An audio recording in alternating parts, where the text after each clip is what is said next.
Hello বন্ধুরা, তোমরা সবাই কেমন আছো? আশা করছি ভালোই আছো। আমিও ভালো আছি। তো সুমার চ্যানেলে তোমাদের সবাইকে স্বাগত। রান্নাঘরে চলে এসেছি। আজকে রান্না করব পার্শে মাছ। এই দেখো পার্শে মাছ। তো পার্শে মাছটা আমি একটু ধুয়ে টুয়ে নুন হলুদ মাখিয়ে রেখেছি। তো কিভাবে রান্না করি চলো তোমাদের সাথে সেটাই শেয়ার করব। তো এদিকে কড়াই বসিয়ে দিয়েছি। কড়াইটাও কিন্তু গরম হয়ে গেছে। আমি সর্ষের তেল দিয়ে দিচ্ছি।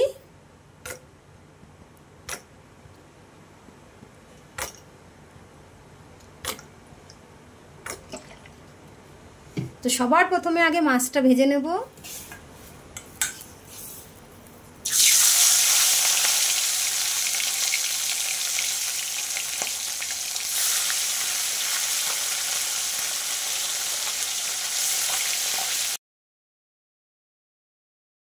মাছগুলো আমার সব ভাজা হয়ে গেছে। আমি সব মাছগুলো বেশ সুন্দর করে ভেজে নিয়েছি। পার্শে মাছ তো আমরা সচরাচর দেখো পোস্ত দিয়ে সর্ষে বাটা দিয়ে তো সবসময়ই খাই একইভাবে। তো আজকে ভাবলাম আমি একটু অন্যভাবে রান্না করি। তো দেখো মাছগুলো সব কিন্তু আমি ভেজে তুলে নিয়েছি। আর ওই তেলে আমি জিরে ফোড়ন দেব। একটু সাদা জিরে ফোড়নে দিয়ে দিচ্ছি।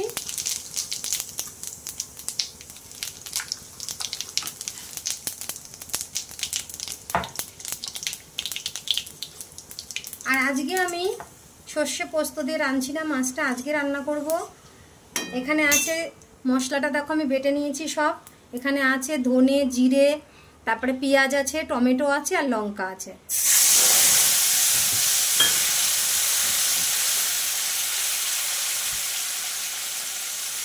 আমি সব মশলাগুলোই একসাথে আমি বেটে নিয়েছি।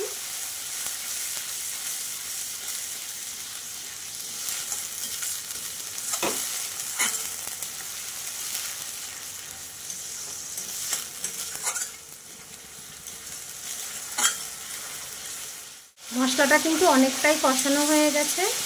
আমি এই সময় লবণ পরিমাণ মতন আর হলুদ আমি দিয়ে দিচ্ছি।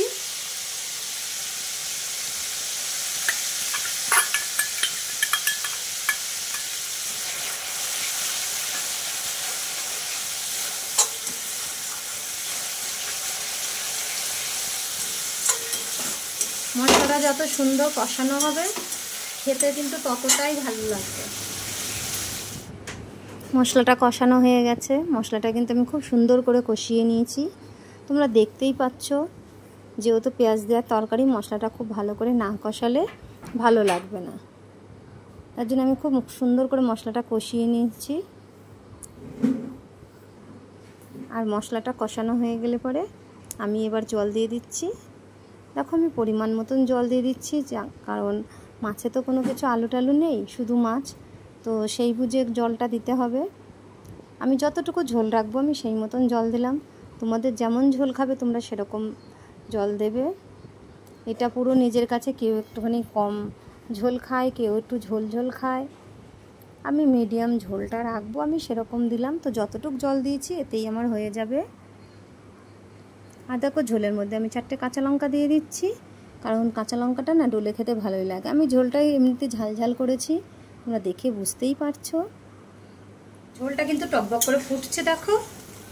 এখন আমি মাছটা দিয়ে দেবো।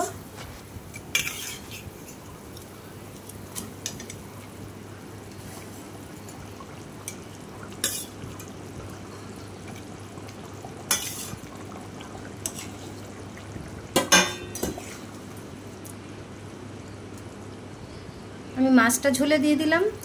এরপরে আর বেশিক্ষণ লাগবে না, অল্প একটু টাইম ফুটলেই হয়ে যাবে, কারণ এই মাছ রাঁধতে বেশিক্ষণ সময় লাগে না। পার্শে মাছটা এমনিই নরম মাছ। মাছের ঝোলটা কিন্তু হয়েই গেছে প্রায়, আর একটুখানি ফুটে উঠলেই নামাবো। তো এই সময় কিন্তু তোমরা একটু ধনেপাতা দিয়ে দেবে। এই সময় একটু ধনেপাতা দিয়ে দিলে কিন্তু খুব টেস্ট হয় তরকারিটা।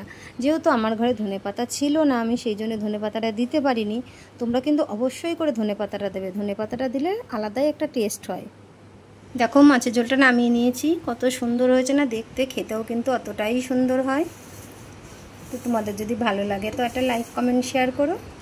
আজকের মতন এই অবধি, পরের ভিডিওতে আবার দেখা হবে। টাটা বন্ধুরা।